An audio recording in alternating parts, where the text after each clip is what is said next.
Sound check. Test one, two. Test one, two.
Matt, are we ready to go? Yes, Warden. Okay, thank you. Welcome to the council meeting of January the 26th, 2022. In order to ensure the meeting runs as smoothly as possible, I'd like to remind council and presenters of a few housekeeping items. In order to minimize background noise, I ask that you mute your microphones unless you're speaking to an item. And as a courtesy to those watching or listening from home, please introduce yourself prior to speaking.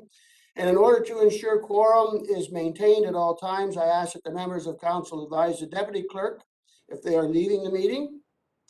And in the event of technical difficulties, the meeting will be temporarily stopped to deal with the issue.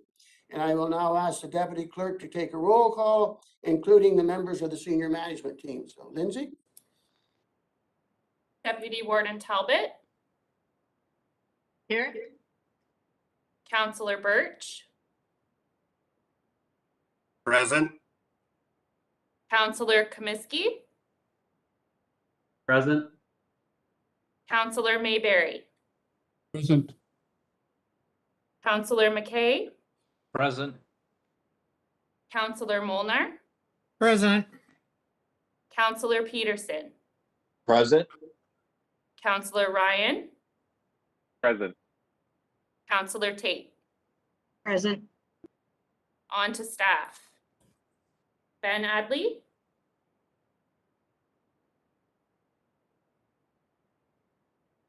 See there? I don't see it. I don't see him. No, okay. Lynn Buchner. Present. Mark Dagger. Present. Michael Dubin. Present. Ward Huff. Present. Lisa Lanthier.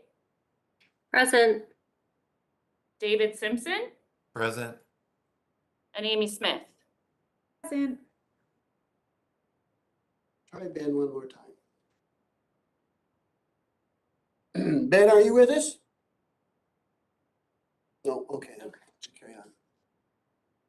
That's everybody then, Lindsay? Yes. Okay. So I believe Councillor pardon me, Deputy Warden Talbot, you have the resolution for the agenda, approval of the agenda.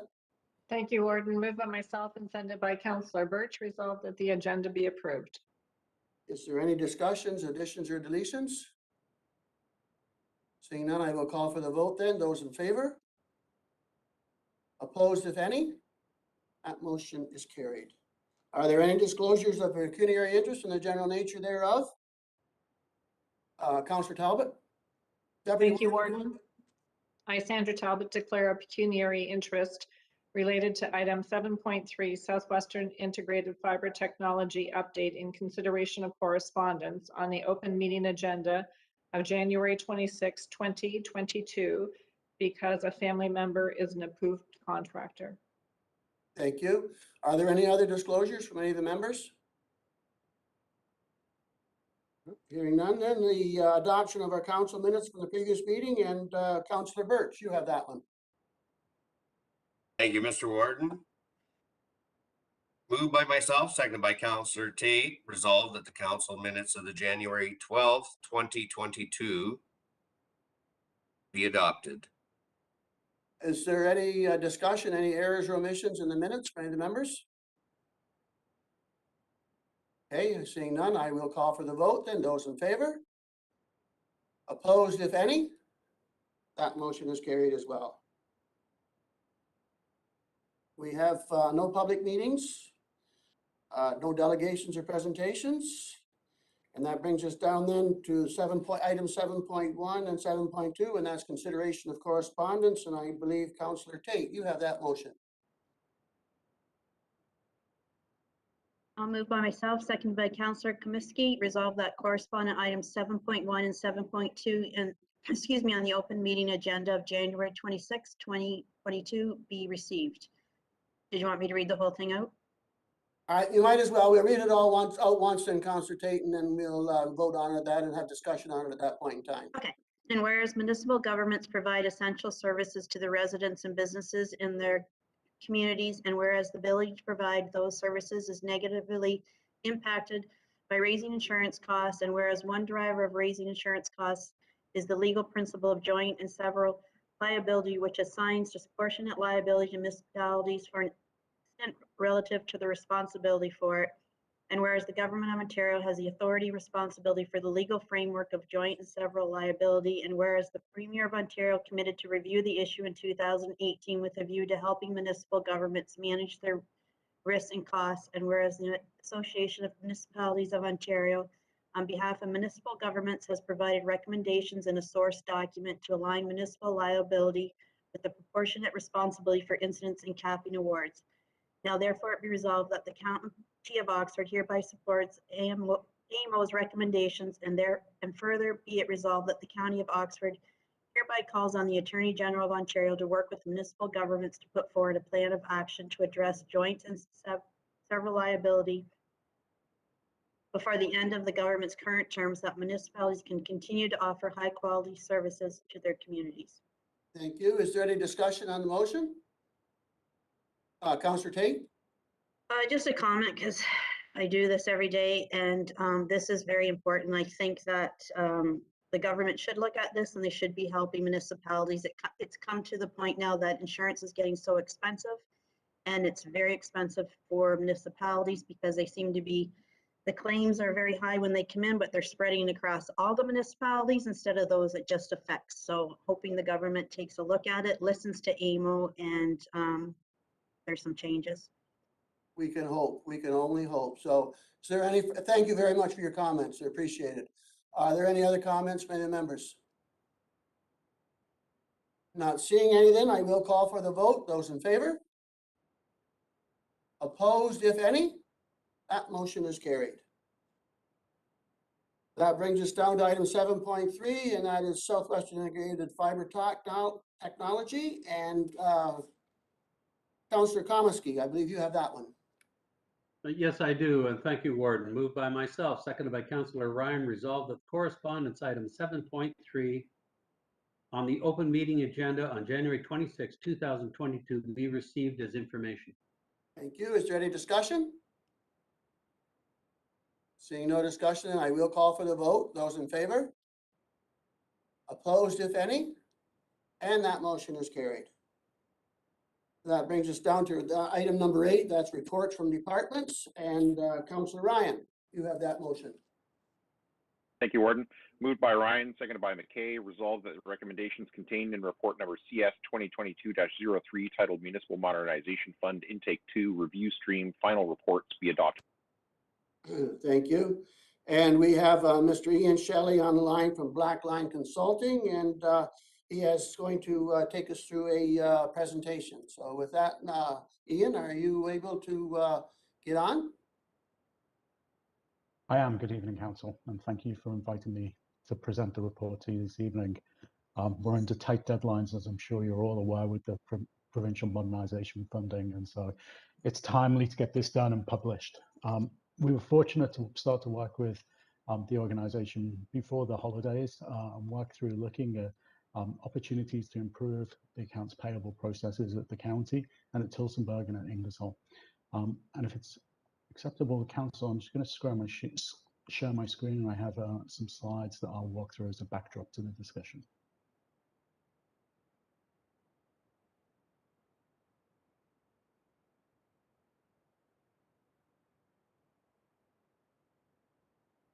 So the accounts payable process, and it's titled here, Accounts Payable Process Digitization.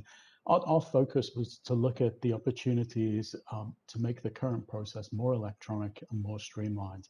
As I'm sure you're all aware, that COVID for pretty much every municipality has really focused them in on their ability to work in new ways, and particularly when work and staff were at home, the ability to work in a remote fashion. And that's really highlighted that the accounts payable process had difficulties at the three organizations and stimulated this review. It was a three-step process, basically. We call it discovery, which is us finding out what's done at the organizations. And we come in with process frameworks. So the accounts payable process generally has a standard set of steps. And we start with our framework and ask organizations to tell us how they do things. And we call this process job shadowing. So we sat with staff at each of the organizations and had them over a video conference like this, show us how they get the work done, share the system screens, show us the fields they have to go and take us step by step through everything that they did so that we can map that out and think about how that process might be improved. In the second phase, the analysis, we use a common process analysis technique, which is referred to as Lean, which really asks the question, is this process needed to enhance the value of the process? So it's not in, the older fashioned redesign where we think of a completely new process. Lean really focuses step by step on saying, can we make this step better? Can we make it more efficient? Do we even need to be doing it? Having worked with a range of municipalities across Ontario, we also brought in some thinking around common practices or leading practices in other municipalities around accounts payable. And we call it costs here, but we really looked at the labor that goes into the accounts payable process at 3 organizations by task estimating and looking at the volumes of invoices that were being processed effectively. The final step, having done the analysis on our part, was to come back to the team at the 3 organizations and present our findings. These were our thoughts on where we thought the difficulties were in the process and get their assent, if you like, to move forward with using some redesign principles to create a future process. And we did that, and that's what I'll be presenting subsequently in this presentation. And the final element was a business continuity plan. I mean, very, very pertinent given the times we're living in, but moving to a more electronic and more digital process. If anything were to occur that meant that you couldn't access those systems, you would need fallback procedures. So we put together an outline of a business continuity plan that considers many scenarios where the work would be interrupted for some reason and presents some concepts on how that can avoid a downtime, if you like, or an unacceptable downtime. So that was our flow of work. The first thing I wanted to share with you is a relatively high-level snapshot of how each of the organizations looks when you think of the process. And that's quite a simplified process across the top of a requisition, going through approval to a purchase order, goods or service being procured, an invoice being delivered, and that invoice subsequently being paid as the basic transaction behind our accounts payable function. And if you look down the first column between the county, Ingersoll and Tillsonburg, you'll see the county has an electronic requisition process in place already that has been operating for a while. Ingersoll doesn't actually use requisitions in its purchasing, so that's not a process they follow. And Tillsonburg has a similar requisition process that's been set up. It just hasn't been rolled out through the organization. So with the exception of Ingersoll, that requisition process is probably in a relatively good position at the moment. The purchase order process, that piece where you take a request, someone saying, I want to purchase, and decide whether you're going to do it or not, slightly different. There's electronic approvals and integration with the finance system at the county. But for the 2 other organizations, there isn't really a process around PO for Ingersoll because they don't do the requisition, but not really an electronic process at Tillsonburg. So that's the first point at which they start to really deviate. Following the purchase order, the organization goes out and procures whatever it's going to procure, and the next stage of the process, simplified, is this idea of invoicing. So you get the bill for what you've purchased. Now, this is where it really does become a largely manual process for all 3 organizations. And the first problem with invoicing is that you're getting invoiced from vendors. You have largely no control over what that comes in. It might be mailed to you, it might be emailed to you. The format will be completely different. It might have the purchase order number on it, it might not. So at that point, historically, the problem was occurred at most finance functions is that people get involved with looking at these. Now, I would say that it's very common for that to be a paper process where the invoice, if it does arrive electronically, will often be printed out. If it arrives on paper, it will be put in a binder. It needs to go through to be agreed that it's right for paying, whether that's sign off from the purchasing manager, coded correctly for where it should hit into the finance system, and finally manually entered into the finance system with someone literally rekeying from the piece of paper into the systems. And you'll see as you look down the column that the process is bulleted out here are largely similar from that. They are somewhat paper-based, and they do end up with that rekeying into the finance system. Payments, again, you'll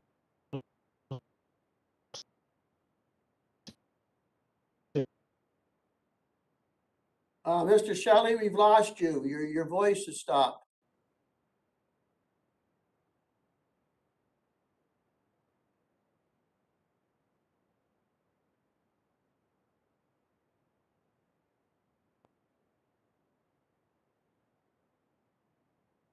How is that, Warden? Is that any better?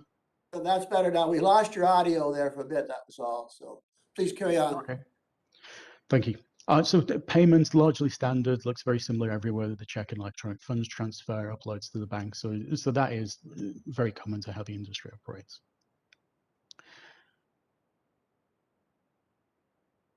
When we thought about changes that can be made to improve this processing and the removal of paper, the first piece we looked at was the county's requisition and purchase order process seems fairly sophisticated, and we recommended that was deployed at the two other organizations, so that Tilsonburg rolls out something they have in place. They've established the technology. It just hasn't been deployed to the organization yet. And Ingersoll to adopt a similar process. Now, we did note that the technology that's used is not the same as the finance system. The finance system is Great Plains at the three organizations, but a solution called Paramount has been used for the requisition and purchase orders. And so for Ingersoll, as they haven't stepped into that camp yet, we do know that Great Plains have equivalent functionality, and so we provided a process map for Great Plains as well, so that can be investigated so that Ingersoll might not need to purchase additional technology to put that process electronically. The second piece is a really interesting one. There's a type of software referred to as RPA, Robotic Process Automation, that's been around for about 6-8 years now commonly. And it's a slightly more intelligent piece of software. So in this case, it's a common use case that the vendors put forward to say that invoices, because of this, as I talked about, this difference between every vendor's invoice, this software more intelligent can spot that an invoice has arrived. So we've indicated we would want emailed invoices. We encourage vendors to email them. If they weren't emailing, then there would be a capture when the paper arrived, and that would become electronic.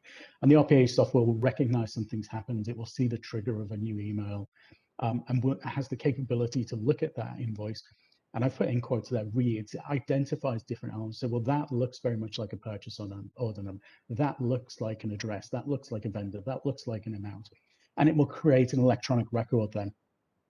You have the capability to insert a human check on that, say, okay, I'm going to pause the process at that point and have someone review what's being captured as an electronic record. And then the RPA can be told to insert that into Great Plains as an invoice record pending. So that piece of software takes away all of that processing of a human, or the vast majority of the processing of humans sitting there and transcribing the invoice into the system. It's not 100% accurate, and so it would give confidence levels, they call it, where it says, you know, these invoices I'm less confident on. So you would have somebody checking maybe 10%, maybe 15% is commonly quoted at that point. But you've got an electronic record right at the start of the process. The next recommendations we put forward were to, as you've now got that electronic record, is to use Great Plains capabilities to match it to a purchase order. I've got an invoice, I may have an invoice number. Do I have a purchase order for it? If I can match it, then I'm further forward in the process to say, well, I've already had a purchase order approved. I know where it should be coded. I can move that forward electronically. Great Plains also have workflow capabilities where a notification could go to the manager to say, you need to confirm you've received this good or service. So again, once that electronic record is created, Great Plains can put in some of the digital capabilities that mean we don't need paper going around the organization, and we can have notifications with managers so they can approve it electronically and not have to handwrite or sign on anything.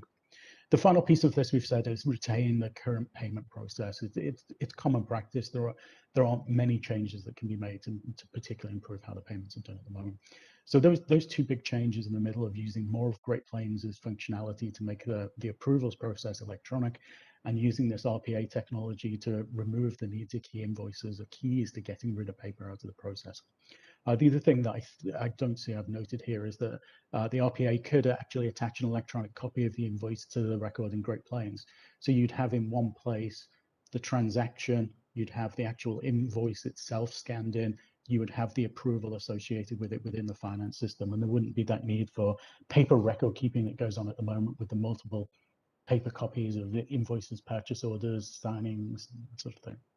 So they're the key recommendations that we put forward, and each of them does imply some change to the systems that are in place at the moment. One comment I would make, and it was made with the management group as we discussed this, that each of these changes are somewhat independent. So it may be that this can be phased in. You may not need to take all three recommendations and try and implement them at once. They could be a multi-phased implementation. I mentioned earlier we did some estimation of the labor associated with the work that's done at the moment. And each organization is a different size and receives basically a different volume of invoices, which drives the labor you see there. So our estimations were the county was occupying around 5,800 hours, Tillsonburg around 2,000, and Ingersoll around 700 hours annually on this process. And then the second column, we estimated what the labor would be with the changes we've recommended and then totaled them up. And you'll see for both the county and Tillsonburg, there's a fairly substantial reduction in labor. And it really is around that invoice capture piece. That's probably one of the most labor intensive points of this. For Ingersoll, that you don't see the same reduction in labor because we've actually put a new process in there, which is the requisition and purchase order process, which is not done there today. So we added some labor into it. So it's net neutral. The savings you get from the invoice are taking up with the purchase order process. So a more robust process with approximately the same amount of labor. And the final thing I'll just reference, it's in the report, is the continuity plan. What we looked at was a range of scenarios that could mean that work cannot carry on as normal. And you see those down the left-hand side. And for each of the scenarios, we tried to indicate what could be the potential impacts to the organization, whether that's not being able to access a building physically and having to work remotely, whether the building is not there anymore because it's damaged, whether staff are not available because they're ill, whether data is lost and we have to recreate it. So there's around 6 or 7 outcomes from these scenarios that we can plan for. And we put together a one page for each of those potential impacts to say, to mitigate this impact, here are the standard measures you should properly put in place, which means that it will reduce the impact. It may not eliminate it. If you were to suffer from this, here are some of the other things that you would have to instigate if that was to go forward. So that continuity plan at the moment is really a plan to put in place the continuity elements that you would need to get by with some of these situations occurring. It's things like backing up systems off-site. It's things like having remote access to the systems. It's items like duplicate connections. So if one internet connection failed, there would be another internet connection working.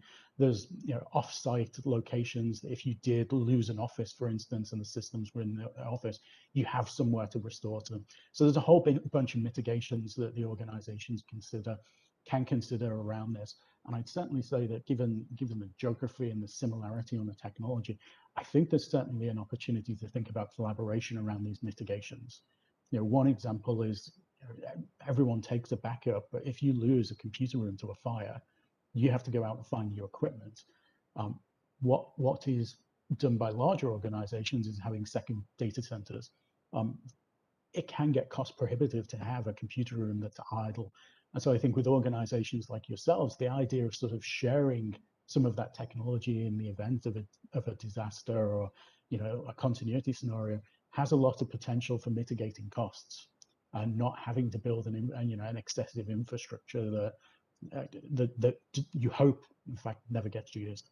So the mitigation plan there is a set of steps that can be put in place if it's felt that those risks that we're highlighting are substantial enough that you wish to mitigate them. I think with these, it's about informed decision making.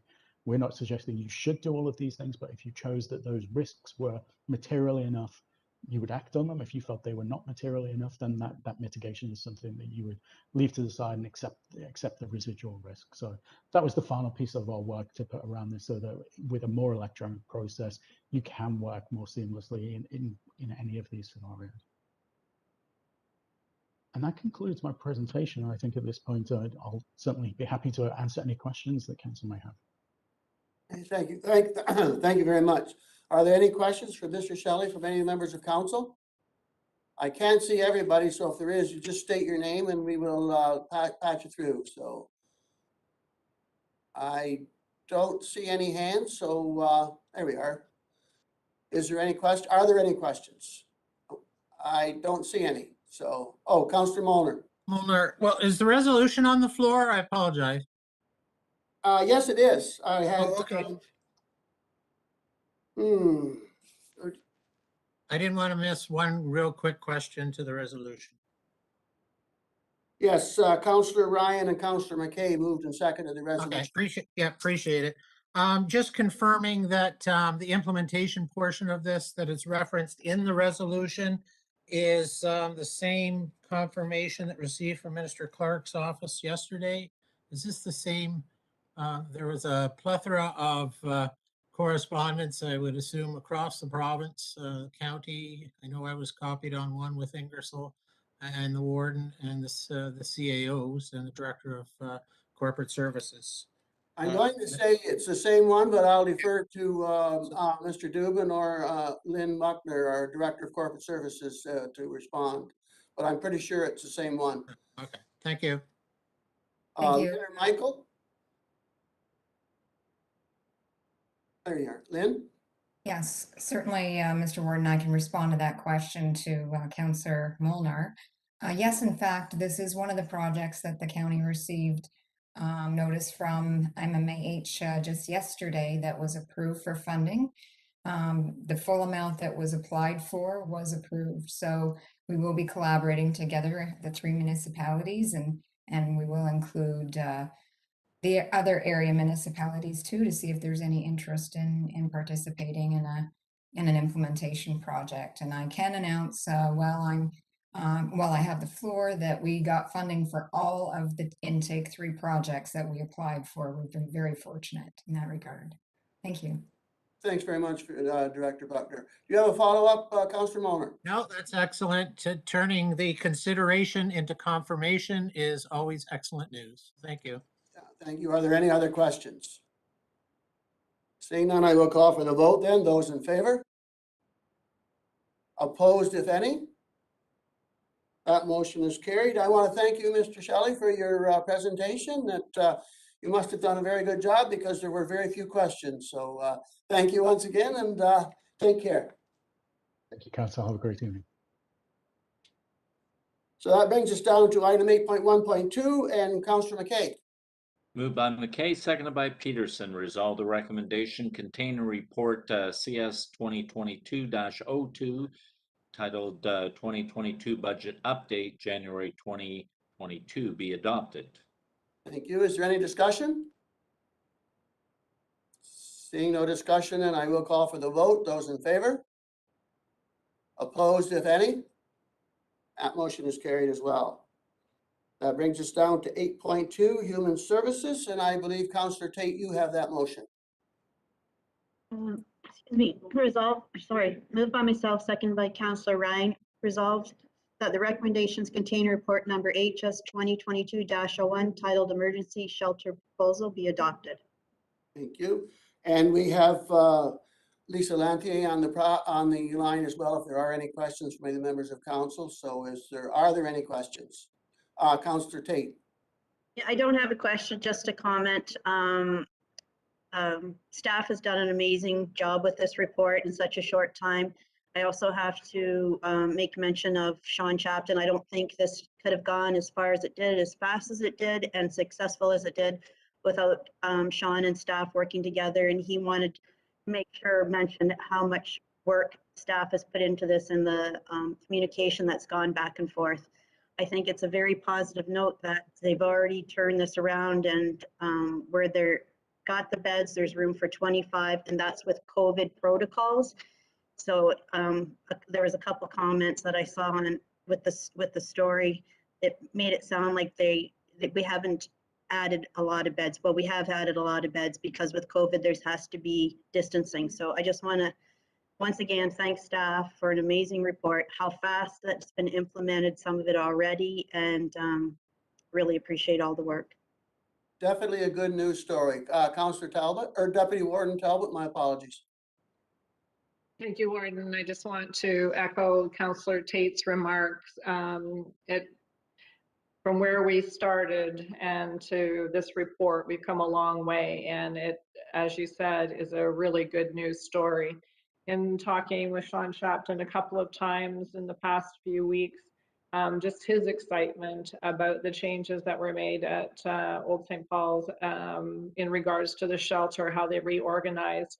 A few of us have gone through what was existing, and they've even made more changes since we've gone through. But so far, even on some of the coldest nights we've had, they haven't ran at capacity. There's still been a few empty beds. So that's a good sign. We're providing a service. not having to use motels at the moment. And if we can keep doing this and with the support of the community, because the community has stepped up as well too. There's a lot of people out there that want to help. And I think that this can only get bigger and better as far as programs and services being offered through Operation Sharing. And I think there's some great ideas that are being looked over presently to make things even better. So hopefully with our support and the community support, we'll be able to help those that need it the most. Thank you. Councillor Ryan? I think Councillor Molnar was ahead of me, so I'll, if it's okay with you, Warden, I'll let him go. Councillor Moller, then I'm easy to get along with here.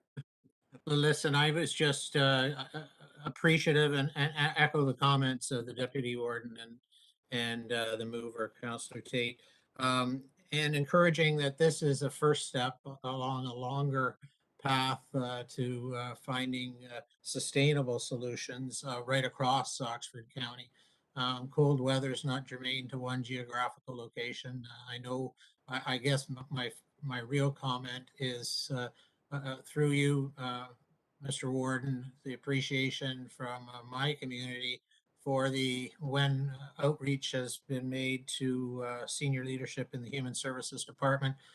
Most recently, they've been attentive, they've been prompt with a response, and they've been attempting to provide creative solutions to even short-term issues. So as part of this report and this initiative, I think it demonstrates there's some hope right across the county, and importantly to those who have brought this to our attention tonight. So thank you. Thank you for your comments. I have Councillor Ryan and then Councillor Mayberry. Thank you, Warden. I just wanted to say, first of all, I wanted to thank Councillor Tate for investigating this and bringing it forward and asking for the report. But mostly, I want to thank our staff and all the staff at the inn who really pulled this together. You know, when asked for possible solutions, they really applied all their knowledge and experience to try to say, what do we have that we can leverage, that we can turn into something? And the two aspects of this report that I like most are that, as Councillor Tate said, they've already gone ahead and done some things already on their own. There's more they can do if council adopts this report, which I strongly encourage. So there's some, never as fast as we want it to be, but some fairly fast action. But also this report has built into it mechanisms to assess as we go along and make sure that not only is this done responsibly, but that it has opportunities within what we hopefully adopt today to be adaptable and to grow and modify the services. This is not a static problem. I think we all hope that it gets smaller, but I think we all fear that it's going to get worse before it gets better. But it's certainly going to change regardless of whether it gets better or worse. And this report, I think, really addresses that. And I'm so impressed with our staff and the connections they have with the community. Sean Shapton and the Inn and Operation Sharing to be able to pull all these strings together into a sweater and try and make it into something. So really strongly encouraging council to adopt this and let our staff get to work with residents and try and address this issue. Thank you very much, Councillor Ryan, excuse me. Councillor Mayberry. Yes, I would echo the comments just made by all of my fellow councillors. I think this is a great step forward. I also think, though, that we need to be very appreciative of the willingness of Old St. Paul's Parish for the use of their facilities, their building, and you know, we could discuss that all day, I suppose, but it is in my mind the role of the church to be actively involved in the community, and it's great when you see that happen and their willingness to reach out. So I thank them along with our staff and as Councillor Ryan said, and Councillor Tate's sort of initiating the project a little over a month ago. So thanks to everyone. Councillor Komisky. I think that the echoes could go on and on and on, and I don't want to miss out on being able to say thank you, and certainly Councillor Tate's energy and certainly all the people that have made it happen. And it's exciting for me because I love seeing these things come together when many minds and many hands and many thoughts and it works. And I think that's what it's all about. Community, protecting community, looking after community. This isn't the end of the road. Everybody knows that. The road is long and it's got some trying things ahead. But I believe that because we're working together now, we will continue to work together to make things happen. And thank you on behalf of Ingersoll for the work they do and helping our citizens, because it bounces right across our county. Thank you again. Thank you for your comments. Are there any other comments from any members of council? Not hearing any, then I will call for the vote. Those in favor? Opposed, if any? And that motion is carried. It's unanimous. That brings us down to community planning, item 8.3 on your agenda, and that Councillor Peterson, I believe you have that resolution. Thank you, Warden. Moved by Peterson, second by Mulder, resolved that recommendations contained in report CP 2022-16 titled Official Plan Updates to implement provincial direction on additional residential units, ARUs, in rural areas be adopted. Is there any discussion? Councillor Ryan. Thank you, Warden. Just wanted to speak strongly in favor of this. I think this is one tool amongst many that we need to implement to try and address housing affordability and accessibility, attainability. Choose your adjective there. I think this is going to help us to address some density. I think it's going to help us to address get some people some access to some housing that they need to have access to. I've certainly heard from a lot of residents that they are looking forward to this opportunity coming forward. It may not be for everyone, but for those that this works for, it's a great option for them to implement. So just strongly in favor of this excellent report from staff. Thank you. Is there any other comments from any members of council? Councillor Mayberry. I would just say that I know Southwest Oxford is very much looking forward to having this conversation with the planners. As always, the devil's in the details, as they say. But I think the general intent is in the right direction, and we're looking forward to the presentation by county and a good fulsome discussion. So thank you. Thank you. Are there any other comments? Seeing no comments, and I will call for the vote. Those in favor? Opposed, if any? That motion is carried. That brings us down to motions, and Councillor Molnar has a motion. Who is seconding your motion, Councillor Molnar? Councillor Tate, Okay. just procedurally, do you require it to be read in its full? Well, it was with the agenda, and it is quite a lengthy, quite a lengthy resolution. So if you would like just to kind of highlight, or we could just ask for I'm discussion. going to read the first sentence and the last two lines. Okay, If that'll be good. procedurally, you and the acting clerk are satisfied with that. And then I'll speak to it very briefly. I just asked the deputy clerk, and she's good with it, and so am I. So, okay.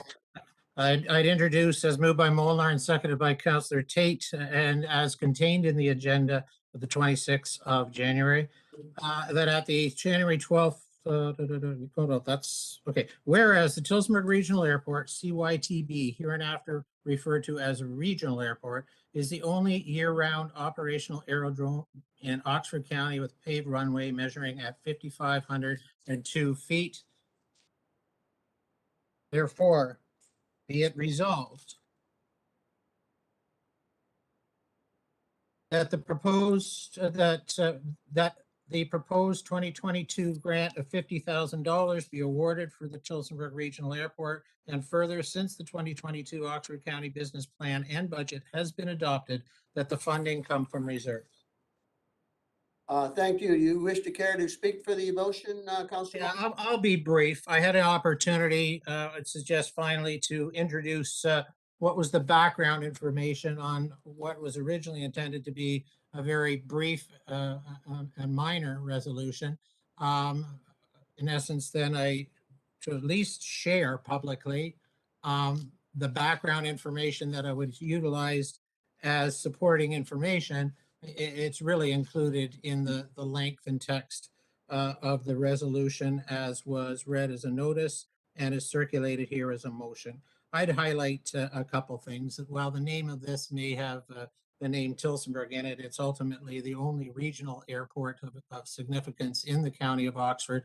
It continues to demonstrate significant advantages in a fledgling economy as far as aviation is concerned, is being currently ratified and accelerated by the Ministry of Transportation in the province of Ontario.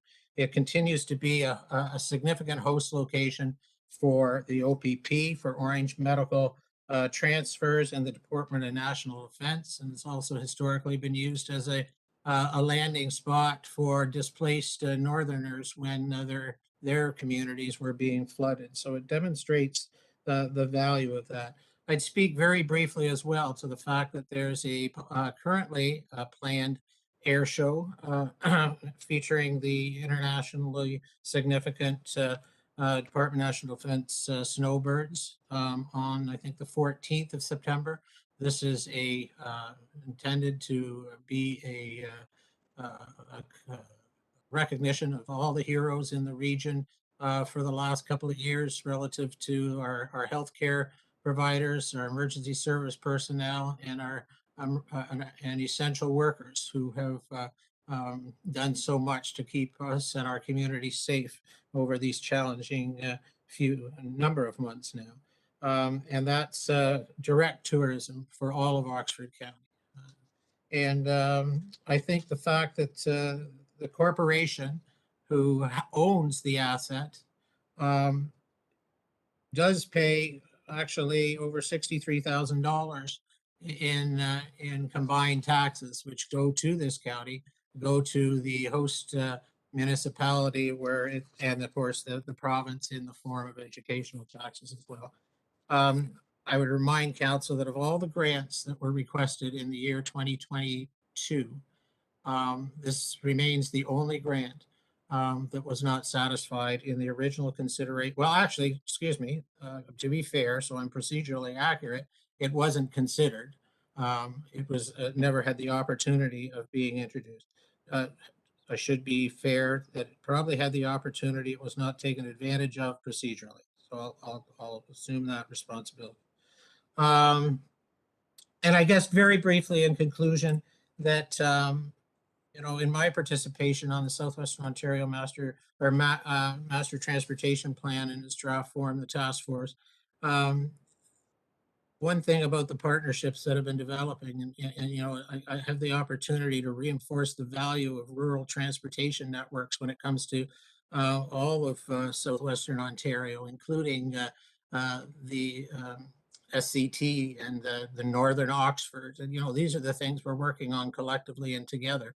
And yet at the same time, I guess at the time of this introduction and responsibility that I was pleased to be involved with, is that air was kind of down the line. And what I've learned is that there's such a future and the respect that's coming from both the ministry leadership right across Southwestern Ontario, and that its primary focus is to connect our communities and regions. And I think that's it's in the resolution. And I guess most importantly than anything, Mr.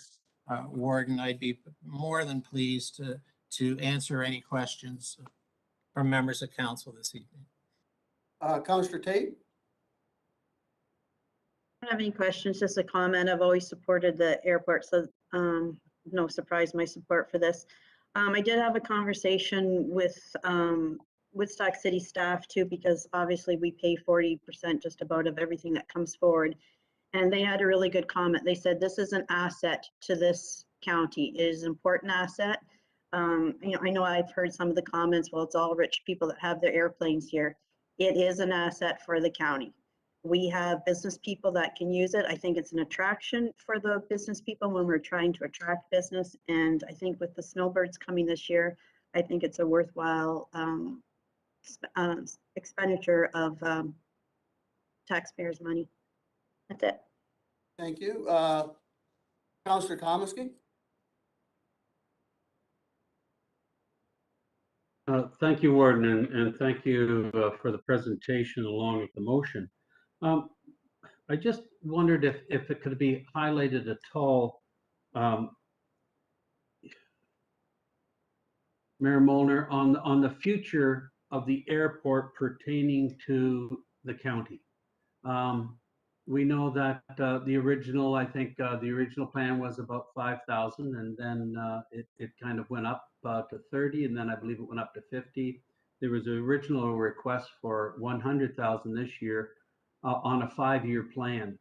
Do we kind of have what the direction is of the airport down the road pertaining to the county itself? Will it become a county airport? Is the dollars that will be planned for the airport be increased, or the responsibility of the county be increased at all? Is there any direction that you could give us on that at this time?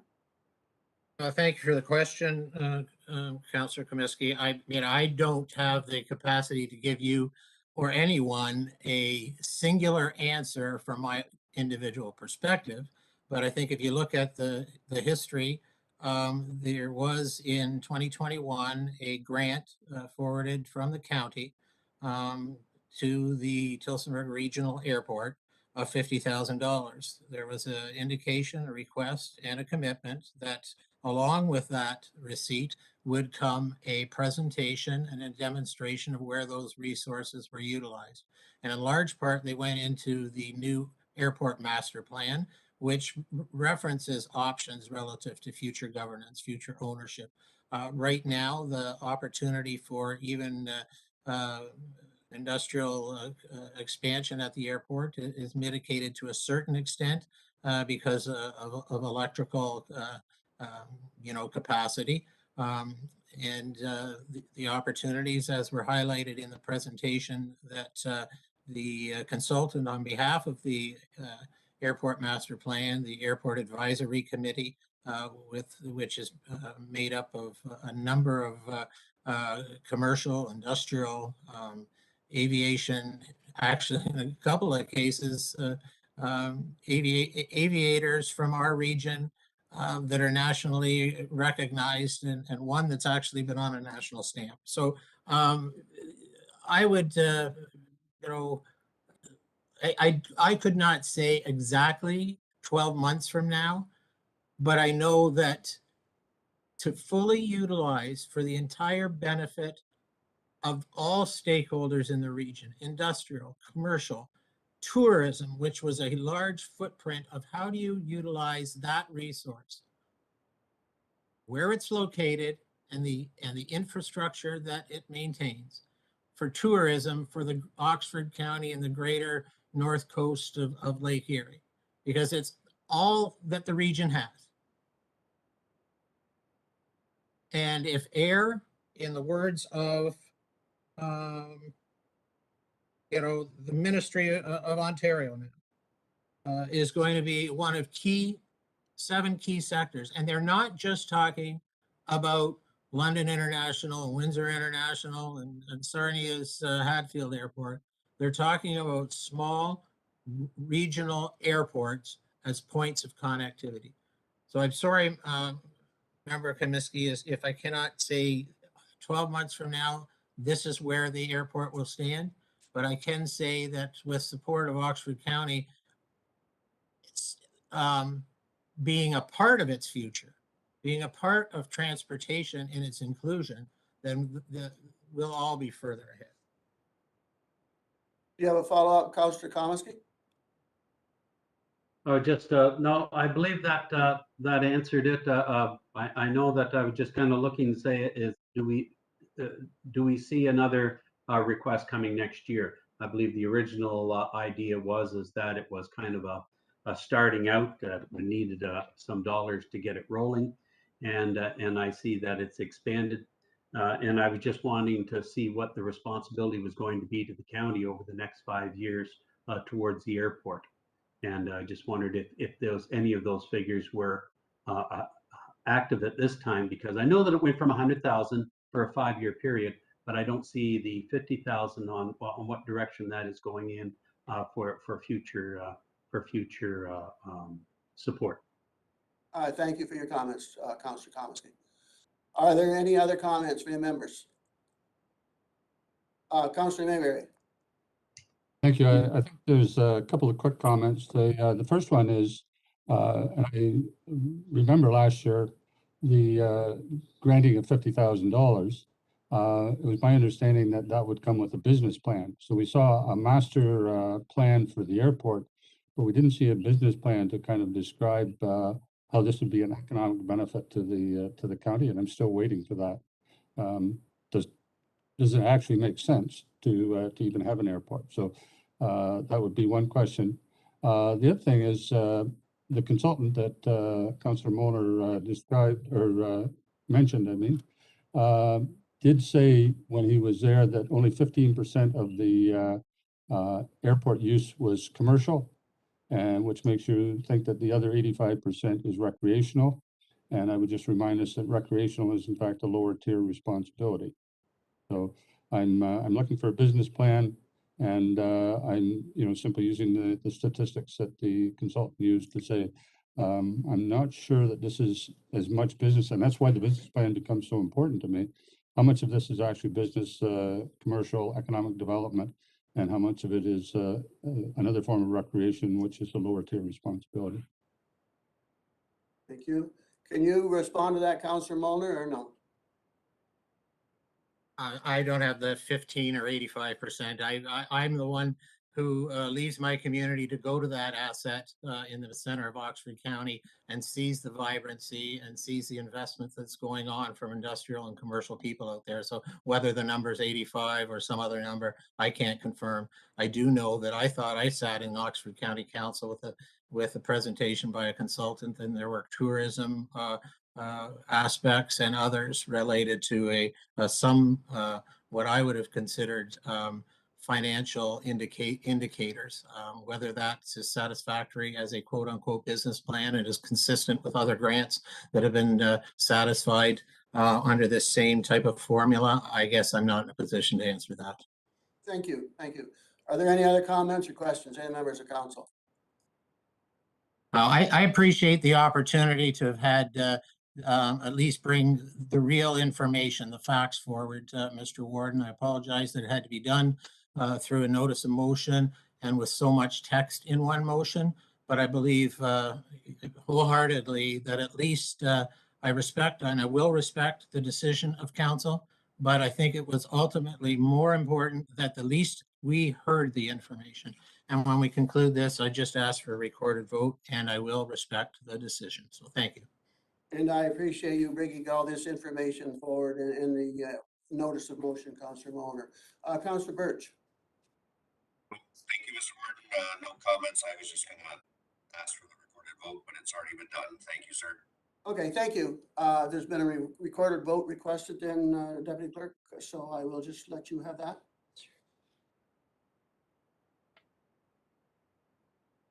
So this is a recorded vote for item 10.1. Councillor Birch, Yes. Councillor Molnar, Yes. Councillor Mayberry, No. Councillor Komisky, Yes. Councillor Peterson, No. Councillor Tate, Yes. Deputy Warden Talbot, No. Councillor McKay, No.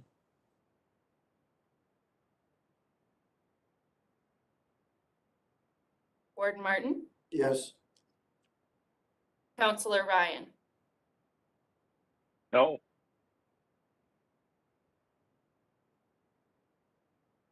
Five no. 5 yes. Thank you, Mr. Warden.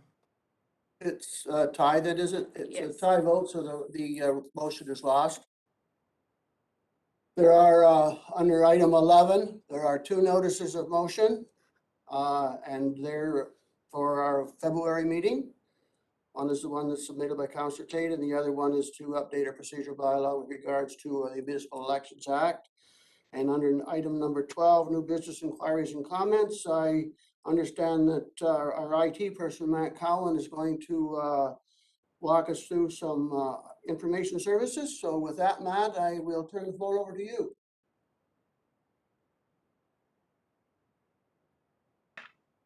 Thanks, Warden. I'll be real quick here. So just off feedback that came at last council meeting, that it's difficult to find the link to the council live stream. What we've done is we've placed a, just gonna share my screen. It's easier than me rambling here.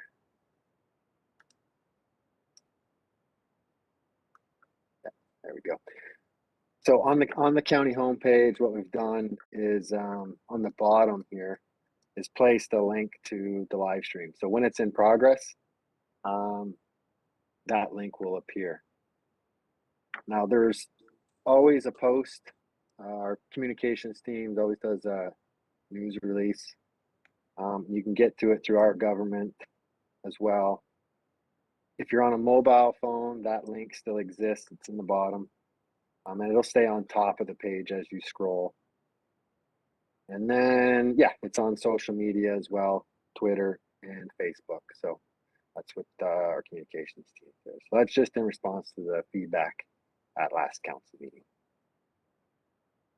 So that's all I have, Warden. If there's any questions, I'd be happy. Or feedback. I was going to ask you if you'd be willing to answer any questions if there are any. So are there any questions for Matt, any members of council? Oh, you got off lucky on that one, Matt. So thanks a lot. Thank you. So I just want to wish to share this with everybody that in accordance with the latest provincial guidelines on February the 9th, the February 9th meeting of council will be held virtually.